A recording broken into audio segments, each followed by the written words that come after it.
The film opens with the introduction of a feared gangster who once ruled the entire city. But now, his reign seemed to be coming to an end because a new gang was rapidly rising, spreading terror. When the boss hears this news, he becomes so enraged that he slashes the informant's face with a knife. Outside the gangster's mansion, we see a man named Scada climbing up to the terrace through a pipe. He starts fighting the gangster's guards and taking them down one by one. He grabs one of the bodyguards and throws him down the stairs onto other guards, knocking all of them out. By this time, the gangster has learned of the attack and tries to flee in his car, only to find that the driver is already dead. He rushes back into the house and pulls a gun from his drawer. Meanwhile, Scada enters the house. The gangster's right-hand man tries to stop him, using everything in his path to block Scada's way. He even grabs a sharp weapon and manages to knock Scada down, preparing to stab him. But Scada grabs a knife from the floor and cuts off the man's hand. Scada then heads toward the gangster, who is hiding behind one of his men. As soon as the gangster sees Scada, he fires multiple bullets, but doesn't realize he's accidentally shooting his own man, whom Scada used as a shield. Scada then charges at him, shoots him dead, and wipes out the entire gang. As Scada stands victorious, another gang member tries to attack him from behind, but suddenly, a bullet is fired, killing the attacker. It turns out to be Fujita, the man Scada works for. Fujita runs a security agency and often hires Scada to eliminate dangerous gangs. But this time, Scada is retiring. He's decided to spend the rest of his life with his family. Fujita tries to convince him otherwise, but Scada refuses and returns home. At home, we see Scada's small, happy family, his wife and daughter. After greeting them, he heads to the shower, but soon hears strange noises. He steps out to find his wife and daughter held hostage by a gang of masked men. The gang leader tells Scada that by killing the Hoja gang, he has done them a big favor. Now they have no competition. But there's one problem. The man who eliminated the Hoja gang could also wipe them out. So the gang decided to eliminate Scada before he becomes a threat. As the boss finishes talking, one of his men grabs Scada's daughter, enraging him. But before Scada can act, another gangster shoots at a vase on the table as a warning, signaling that Scada's family is being held hostage. Scada calms down, but the gangsters start beating him. His daughter pleads with them to let her father go, and his wife cries, but it only irritates the gang leader. He shoots her dead. Before he can kill Scada's daughter too, Scada tells her to run. But she's also shot dead right in front of him, breaking Scada completely. They then shoot Scada as well and disappear without leaving a trace. When the police arrive at the crime scene, they conclude that it was a murder-suicide. Some crazy man killed his family and then himself. This version becomes the official news. Time passes. 8 years later, we see the city's mayor, Sanahara, at a press conference, claiming he has developed the city and transformed it from a crime-ridden place into a progressive one. A reporter stands up and counters him, saying that many people have disappeared in the last 10 years. For example, what about the man building a resort that was later replaced by the mayor's mall? Sanahara dismisses all accusations as rumors meant to tarnish his name, even though the reporter has proof. Meanwhile, we discover that Scada is still alive, paralyzed, unable to walk, speak, or do anything. Fujita has been taking care of him out of guilt, as he was the one who gave the gang Scada's family's location years ago. Scada lives a monotonous life, with a caretaker helping him walk, eat, and return home.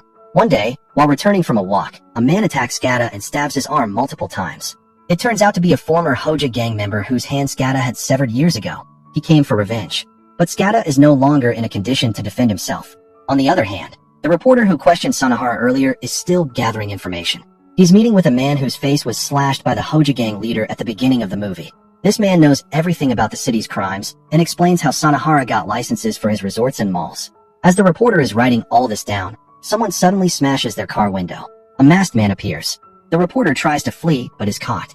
Another masked man captures the informant, puts a gun in his mouth, and kills him. The scene cuts to Fujita, who's haunted by memories. He still regrets giving up Scada's family location. Meanwhile, a police officer enters the hospital where Scada is admitted. He sends away the officers guarding him and enters the room. Once inside, he puts on a mask. It turns out he's part of the Kimangami gang, the same gang that killed Scada's family. He prepares a lethal injection to put in Scada's fore. Scada watches, filled with rage and a desire for revenge. Suddenly, that rage gives strength to his paralyzed body. He rips off the fore and throws himself off the bed, grabbing the man and throwing him down. But Scada is still weak and is knocked unconscious by the officer. Other officers enter the room, and one of them recognizes the masked man and realizes something is off. Before he can expose the truth, the masked officer puts a pillow over his face and shoots him. Another officer, who's also part of the gang, remains silent. A doctor witnesses the scene, so he's killed too. In all the chaos, no one pays attention to Scada, who regains consciousness, grabs the masked officer from behind, and slams him to the floor. When the second officer comes to help, Scada shoves him behind the bed.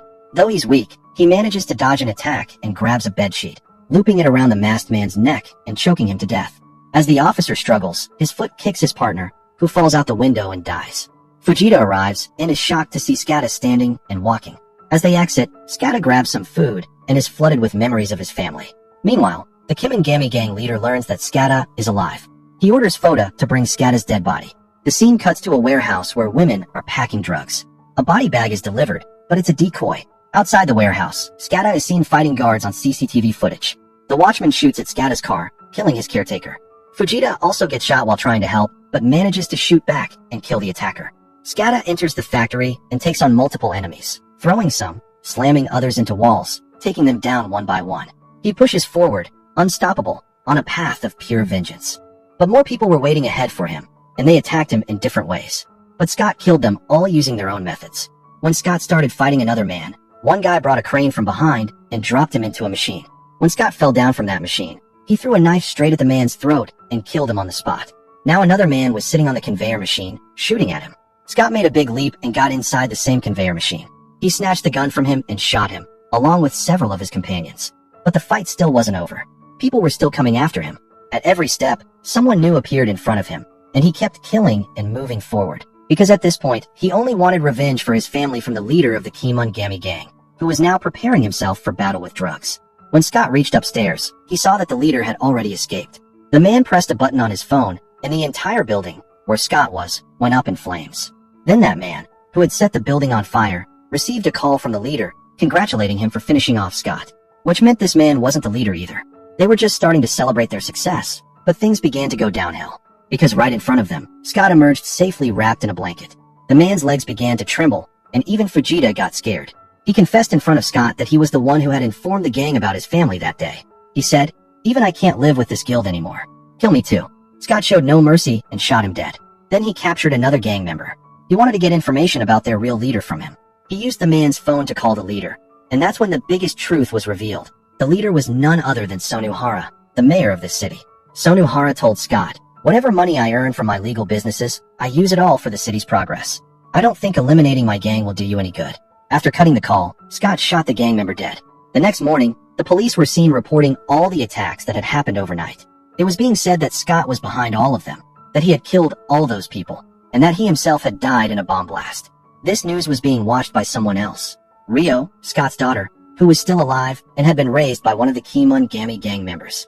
That man got the news that Scott wasn't actually dead, but hiding somewhere, and could attack any time. Meanwhile, we see Scott meeting with an old police officer, a man whose life Scott had once saved. That's why the officer used to bring him all the latest information. He told Scott the good news, that his daughter Rio had survived that day because the Kimingami leader didn't shoot her, but shot her toy instead. The officer said, "I believe they must have kept your daughter inside their security agency." Upon hearing this, Scott picked up the officer's gun and immediately headed to the agency. Fighting through people on the way, he entered the agency with the hope that Rio would be there, but she was nowhere to be seen. Rio was actually hiding, scared, because she had just seen in the reports that Scott was a bad man who had killed so many people. She had forgotten everything about Scott. Before Scott could find her, the man who had raised Rio arrived and attacked him. Scott turned around and killed him. Scared, Rio began to run away. A fierce battle broke out between Scott and that gangster. The gangster tried to shoot marbles, steel balls, at Scott, but Scott deflected the gun, causing the gangster to accidentally shoot in another direction. The man then picked up a vase and smashed it on Scott's head to save himself, and then started mocking Scott. But when the man spoke, Scott recognized his voice. It was the same man who had killed his wife. Before Scott could take revenge and kill him, Rio attacked Scott from behind with an arrow, and he fell out of the window. After falling down, Scott fainted. We're shown that the same police officer rescued him and took him to a safe point. There, he removed the arrow and bandaged his wound. Suddenly, he got a call from Sonuhara, who had seen through CCTV footage that the officer had helped Scott escape. Sonuhara asked the officer to hand the phone to Scott. He told Scott, "If you want to see your daughter again, come to the resort." Without caring for his injuries, Scott went to his secret hideout first, took his fast car and some weapons, and left for the resort. Meanwhile, we see that Rio was locked in a room at the resort. To distract everyone, Scott sent his empty car in from one side, while he himself entered the resort from the other. Killing the security guards, he moved forward and started climbing the stairs. As he climbed, he mercilessly gunned down everyone on the stairs. Most were easy to kill, but at the top step, one man wounded Scott with a sword. Ignoring his pain, Scott killed that man and finally reached the top floor. Here, Scott came face to face with a masked man whose skills were almost on par with his. The fight was tough, but Scott ultimately defeated him.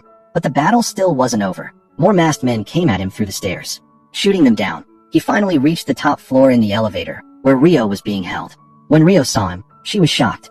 She didn't recognize him. Scott was overwhelmed with emotion, and while he was distracted, a masked man attacked him from behind and knocked him unconscious. That's when Sonu Hara entered the scene. Scott was shown hanging by his hair, and Sonu Hara began telling him the tale of the demon of the city, which was himself. He said, "This demon has no mercy. Now watch. I'm going to kill your daughter." He held his sword to Rio's neck. Seeing this, Rio suddenly remembered everything. How her father had begged in front of these same people to save her as a child. She now recognized her father. At the same time, Takagawa, the police officer who had always helped Scott, also arrived. He killed a few people and told Scott to run away with Rio to save her. Now Scott was battling the last remaining masked man, whose skills were truly formidable. Scott lost a few times, but didn't give up, because he wanted to live with his daughter. Finally, Scott managed to defeat him. When he removed the mask, he saw that it was Sonu Hara's twin brother. In a flashback, we're shown that Sonu Hara's brother loved him dearly and would do anything for him, even kill. Sonu Hara had always used his brother for his gain, living a lavish life while his brother lived like a servant. Now, with his brother dead, Sonu Hara had to fight himself. Both had trained together. Sonu Hara put on his mask, and Rio returned to help her dad. A fierce sword fight broke out between Scott and Sonu Hara. Scott could have won, but he was too injured. Sonu Hara managed to chop off his hand. Even after losing his arm, Scott didn't give up. He launched one final attack on Sonu Hara, striking him hard enough to remove his mask and fatally wound him. Sonu Hara died on the spot. Rio witnessed all of this. She looked at her father's severed hand, deeply shaken. Before she could reach him, the man who had raised her arrived and claimed to be her real father. But before he could come any closer, Scott killed him with his sword. Then he approached Rio and hugged her. He expressed his love to her one last time, and in her arms, he died. Soon after, the building filled with police, fire brigade, and rescue teams who began collecting the bodies. Among them, one person was still alive, Sonu Hara's twin brother, who later used his wounded face to win the election by pretending to be his brother and became the new mayor of the city. After giving an interview, he put on the leader's mask, implying that he had now taken Sonu Hara's place. Just then, Rio arrived to take revenge for her family. Using the same techniques her father had taught her, she shot him multiple times with arrows and killed him. Then she left in her father's car. In the car was a photo of their family, showing how much she still loved them. And with that, the story comes to an end. So if you like this video, please do subscribe to this channel.